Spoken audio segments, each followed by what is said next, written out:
Premièrement, nous allons vous présenter comment au premier abord se présentait le pouvoir dans nos différentes organisations. À quelques exceptions près, nos expériences reflètent quelque chose de très latino-américain, ce qu'on appelle là-bas la buena onda. La traduction littérale pourrait être la bonne humeur, la bonne entente, en sorte l'entreprise à la cool, entre guillemets.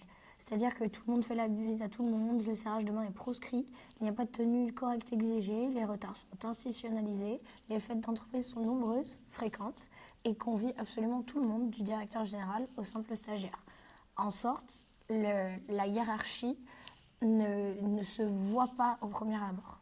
Nous noterons toutefois que dans les filiales françaises de multinationales, comme par exemple PSA pour Léa au Chili, l'ambiance était beaucoup moins teintée de cette buena onda.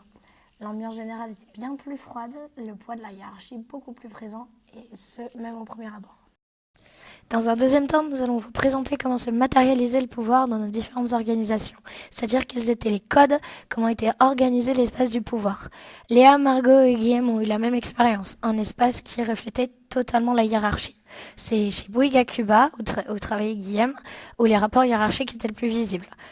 Guillaume rapporte que dans cette entreprise, il y avait 3 sortes d'employés. Les employés de chantier, à qui l'on n'hésitait pas à assigner des tâches infaisables dans le but de les pousser à la démission. Les chefs de chantier, ceux qui étaient assignés au chantier, et les directeurs généraux dans les bureaux. Le pouvoir dans le domaine de la construction est clairement spécialement distribué. Pour Laure et Caroline, l'espace ne reflétait pas tant la hiérarchie, puisque tout le monde travaillait dans le même open space.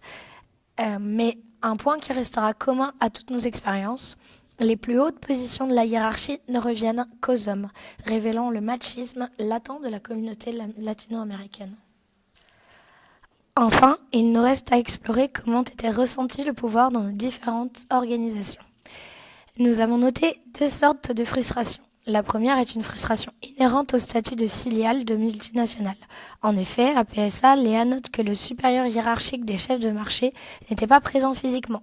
Les décisions se prenaient donc à distance, par Skype, ce qui ne facilitait pas toujours la communication et était générateur de frustration.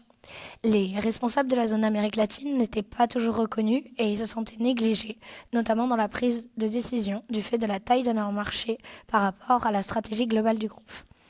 La seconde source de frustration était, elle, liée au statut quasi immobile de la hiérarchie. Caroline rapporte que dans l'entreprise, elle était tellement immobile que plusieurs fois ses collègues lui ont dit que la seule façon de monter dans la hiérarchie était de tuer un de ses supérieurs. Cette immobilité dans la hiérarchie rejoint l'immobilité des mentalités. C'était le machisme que l'on évoquait plus tôt. Nous pouvons finalement conclure que globalement, l'entreprise en Amérique latine, sous des apparences de buena onda, d'une hiérarchie du coup moins visible et moins ressentie, est en fait régie par des rapports hiérarchiques ultra rigides. Mais finalement, si cette rigidité crée certaines frustrations, elle est finalement globalement appréciée. Les pays dans lesquels nous étions sont des pays qui ont besoin d'un leader charismatique et puissant. Finalement, les subordonnés apprécient n'avoir que peu de responsabilités à prendre.